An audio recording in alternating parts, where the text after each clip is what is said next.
Oi, meu nome é Guilherme do Bristop, eu sou professor e mestre em História, e esse daqui é o História Fora de Foco, o canal em que eu falo sobre história e onde eu agora também tento discutir alguns assuntos interessantes com vocês, da história, é claro, e responder algumas perguntas. Semana passada eu recebi aqui num vídeo em que eu falo se vai ser ou não difícil explicar o nosso presente no futuro nas aulas de história. Se você não viu, vai lá ver, tá bem bacana. Uma pergunta do Dan, em que ele disse que tá terminando o ensino médio, termina esse ano, se o corona deixar, eu espero que ele deixe, e ele pediu para que eu falasse sobre a faculdade de história, porque ele tem vontade de fazer e queria saber os prós e os contras e como funciona. Dan, muito obrigado pela sua pergunta, mas antes de eu começar o vídeo, se você que está assistindo também tem uma pergunta ou quer que eu fale sobre alguma coisa aqui nos vídeos, deixe a sua pergunta aqui nos comentários que eu vou ficar muito feliz em poder responder ela. Vamos agora responder o Dan. Cara, eu pensei em fazer um vídeo desses antes, eu não fiz pelo seguinte motivo. Tá cheio de vídeos desse tipo aqui no YouTube. Se você procurar por vale a pena ou não cursar história, você vai achar um número gigantesco de vídeos assim. Mas qual que é a questão? Primeiro, que é a minha opinião, e a opinião sempre varia. Segundo, o contexto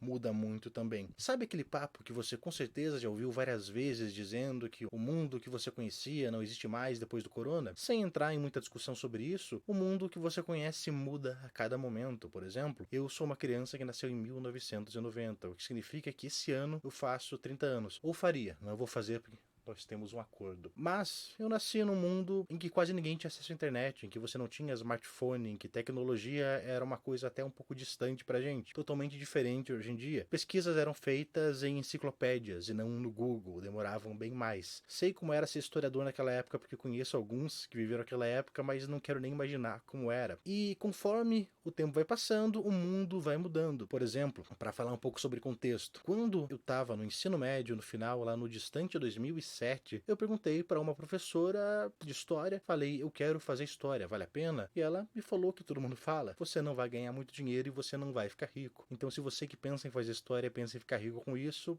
é bem difícil. Só que ela me disse também o seguinte, nunca vai faltar trabalho para você, porque tá sempre precisando de professores. E realmente era assim que funcionava. Em 2009 eu entrei no curso de História, em 2011 eu peguei ele em minha primeira turma de ensino, um fracasso total, vocês nem querem imaginar, um dia eu conto essa história. E era fácil, você se inscrevia no chamado PSS, o Processo Seletivo Simplificado, para você ir ali, não é, e dar umas aulas com o professor substituto, sempre acabava aparecendo porque tinha sempre aparecendo um monte de professores saindo como substitutos. Devido a uma série de mudanças políticas que não vale muito a pena discutir aqui, pelo menos nesse momento, houve uma mudança no ensino aqui no Paraná e o que acontece é que concursos para professor foram diminuindo cada vez mais e de repente esses professores concursados existiam em menor número e quem queria dar aula acabava tendo que ir para o PSS, ou seja, muitas pessoas bem qualificadas fazendo parte desse processo seletivo, os mais qualificados ficavam acima e para pessoas recém-formadas ou que ainda não tinham se formado como eu, acabava de repente, né, não tendo tanta oportunidade de ensino. Ou seja, aquela realidade de que nunca vai faltar emprego, que me foi oferecida quando eu entrei no curso, já não existia mais. Então, um vídeo falando se vale a pena ou não fazer história e dizendo o porquê de hoje, vai ser mais atualizado do que um vídeo de uma semana, um mês ou um ano atrás. Algumas coisas sempre vão continuar as mesmas, mas é sempre bom falar também. Vamos agora então para esse vídeo. Primeiro de tudo, se você quer fazer história, como é o curso de história? Ele varia bastante, se você vai ter licenciatura ou bacharelado, mais voltado para o ensino, mais voltado para a pesquisa, mas no geral você vai aprender sobre a teoria da história, o que é e como funciona a história, o que a gente chama de historiografia, o básico da história. O vídeo que eu fiz semana passada é uma forma bastante simplificada e reduzida disso, de teoria da história e de historiografia. E você vai aprender, é claro, sobre diversos períodos, mas nem de longe você vai sair de lá formado uma enciclopédia. Você vai aprender bem detalhadamente sobre alguns períodos, mas o importante é, uma coisa que você aprende bastante é a como fazer pesquisa. Antes disso, o curso de história tem um papel fundamental que é bastante importante, que é você faz contatos, você faz amigos, você faz colegas, e essa galera vai ser extremamente importante, porque é a galera que vai indicar você para um cargo no futuro, ou que vai ser indicada por você. Como você faz contatos, você acaba fazendo naturalmente esses contatos, mas uma dica importante é,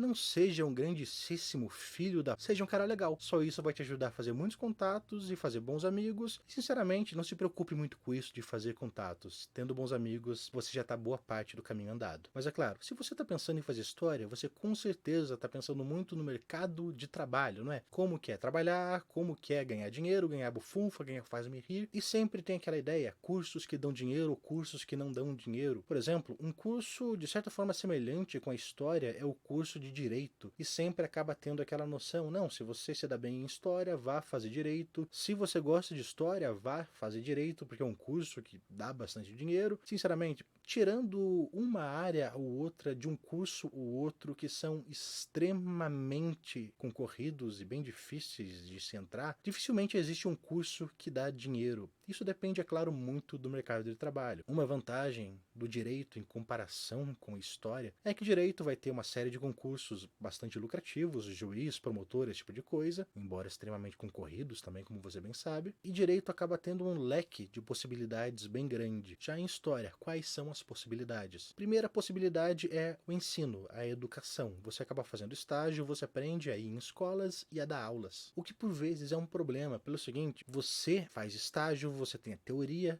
mas quando você é jogado para aprender a dar aula, você praticamente é jogado de cabeça, sem saber o que esperar, e você é massacrado por um bando de alunos da quinta série. Isso é inevitável, todo mundo vai passar por isso. É bem chocante, é bem ruim, mas é difícil evitar. Para você dar aula, você pode dar aula de dois jeitos dentro do ensino público, primeiro, ou através do concurso, abre de vez em quando, você presta o concurso, é alocado para uma escola, onde você vai ter uma certa estabilidade, ou você acaba fazendo o PSS, o Processo Seletivo Simplificado, em que basicamente você se inscreve uma ou duas vezes por ano, você acaba apresentando o seu currículo e, através do seu currículo, você acaba ficando no ranking e é chamado de acordo com aquele ranking. Outras possibilidades fora da rede pública de ensino são as universidades públicas e privadas. Dentro das públicas, você vai depender do concurso também, que abre de vez em quando. Dentro das particulares, algumas têm concursos, outras são através da indicação, daquela coisa de entregar currículo e fazer entrevista igual qualquer outra área, e o ensino particular entra na mesma coisa. Só que nisso a gente já tem várias diversificações. O ensino público para ensino médio, ensino fundamental, os cursos superiores ou de pós-graduação em universidades e faculdades, e acaba tendo os cursos pré-vestibulares. Como a gente tem o vestibular no Brasil, como você bem sabe, existem muitos cursos preparatórios, chamados cursinhos, em que você acaba indo lá, não é, estudando para fazer essa prova. Eu, no momento, estou dando aula só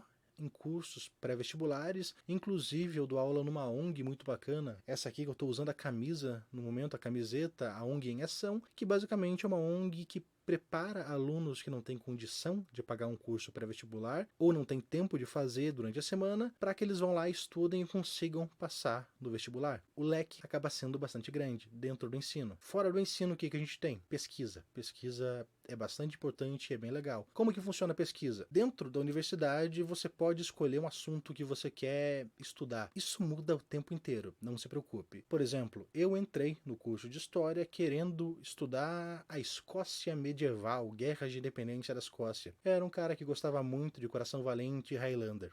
Gosto até hoje, na verdade. Tenho bom gosto. Depois eu comecei a tentar estudar literatura medieval, depois eu fui para prostituição em Curitiba no século XIX, e aí no finalzinho do curso eu comecei a estudar histórias em quadrinhos e história da morte, e é mais ou menos onde eu fiz o meu mestrado, e no meu doutorado agora eu estudo políticas públicas de arte e cultura em Curitiba na década de 80, viu? Variou bastante. Então se você tem vontade de estudar alguma coisa, isso vai mudar bastante. Como que funciona a pesquisa? Você vai ter que fazer uma pesquisa para se formar, você vai ter que fazer ali o seu TCC. Se o seu curso for, é claro, de bacharelado, licenciatura acaba sendo muitas vezes um pouquinho diferente, embora tenha o TCC também. Antes disso, você pode fazer parte de vários programas de pesquisa, como por exemplo o PLET, do qual eu vou falar aqui um pouquinho depois. Existe também a iniciação científica, em que você fala com o professor, ele te orienta e ele ajuda você a desenvolver uma pesquisa. Isso é bastante legal porque você aprende a fazer pesquisa, você apresenta a sua pesquisa, e é uma baita de uma preparação para o futuro da vida acadêmica, o que é muito interessante. E, de volta, aquilo lá que eu falei, de que essas coisas mudam com o tempo, não é? Até 2 semanas atrás, em que eu estava gravando esse vídeo, existiam bolsas para iniciação científica. Você ganhava, eu acredito que em torno de R$ 400 por mês para fazer essa iniciação científica. Mas nosso digníssimo governo federal, no momento, cortou essas bolsas, não é, de pesquisa para iniciação científica. Então, se você vai para exatas, você ainda pode ganhar essas bolsas. Nas humanas e em história, infelizmente não. Dentro da pesquisa, você pode depois fazer um mestrado, em que você vai aprender a ser ainda mais um pesquisador. E ser pesquisador, ele é bastante importante pelo seguinte: todo professor é um pesquisador e todo pesquisador é um professor. Essas coisas são indissociáveis, embora um acabe indo mais para um lado ou para o outro. Para você dar aula, você tem que fazer sua pesquisa, você tem que pesquisar os temas que você vai dar aula. Se você faz pesquisa, você tem que apresentar sua pesquisa. Então as duas coisas elas estão bem ligadas, embora o público acabe mudando várias vezes. E aí você faz a iniciação científica, você faz o mestrado, depois do mestrado você faz o doutorado, que é onde eu tô, onde você aprende a ser pesquisador, você desenvolve uma pesquisa. Essa pesquisa, por vezes, acaba entrando naquela questão de essa pesquisa é relevante ou não, ela vale a pena ou não ser feita. Essa não é uma discussão que eu vou ter aqui, principalmente porque eu já entrei nessa discussão num vídeo em que eu falo aqui no canal sobre a importância das bolsas de pós-graduação no Brasil. Vá lá ver se você quiser, eu discuto um pouco esse assunto. E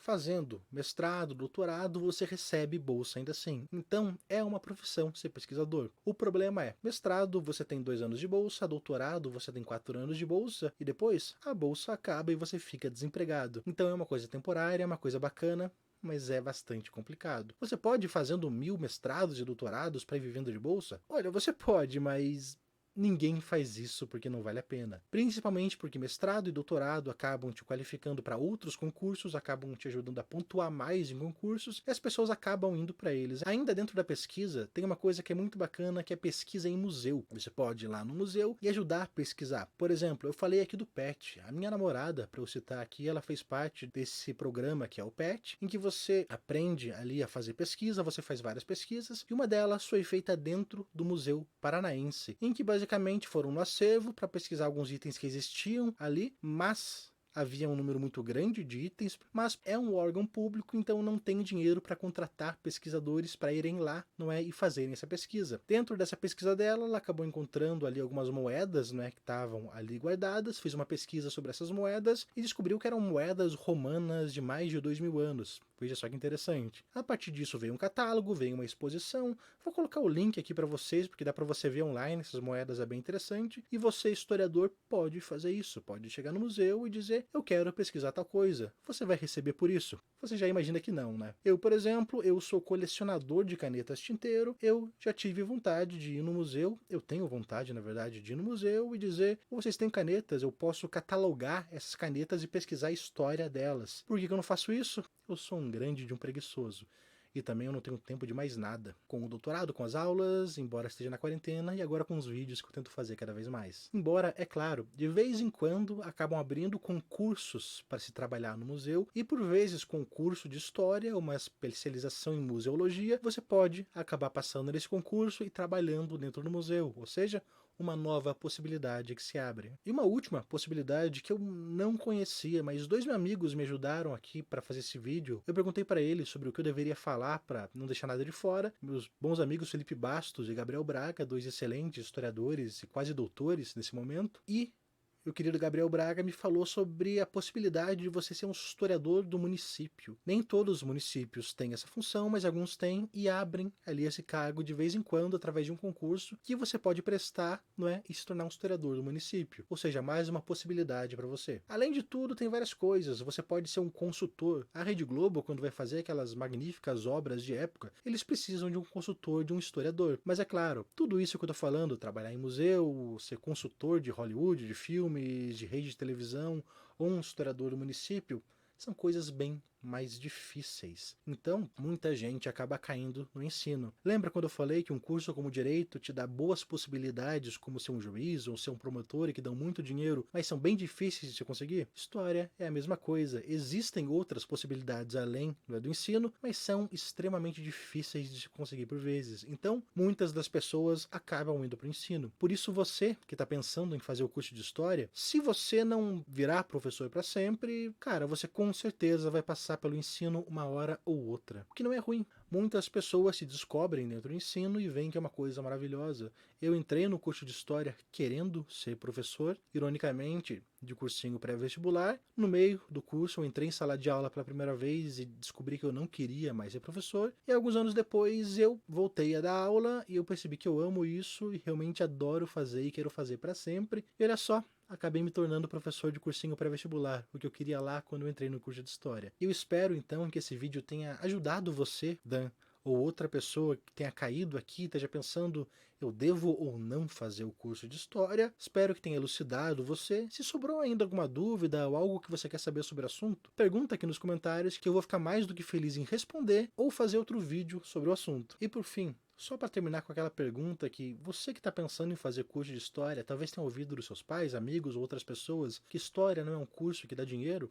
Realmente, História não é um curso que dá dinheiro. Embora você talvez consiga ali, né, ganhar uma vida de certa forma razoável e confortável trabalhando nessa área. Porém, exige muito esforço, exige muita correria. Toda e qualquer profissão exige. Mas as profissões que são voltadas para o ensino exigem um pouquinho mais, infelizmente. Ainda mais se a gente for falar sobre o contexto político que a gente está vivendo. O qual, é claro, eu não vou falar aqui para não atrair um pouquinho mais de polêmica. A não ser que vocês queiram e peçam para eu falar isso em outro vídeo. Então é isso aqui, não esqueça de curtir esse vídeo, se inscrever se você ainda não é inscrito e mostrar esse vídeo para os seus amigos, aquele seu colega que está pensando em fazer História, outro curso voltado para o ensino e está meio em dúvidas, e de resto nós nos vemos no nosso próximo vídeo. Um abraço!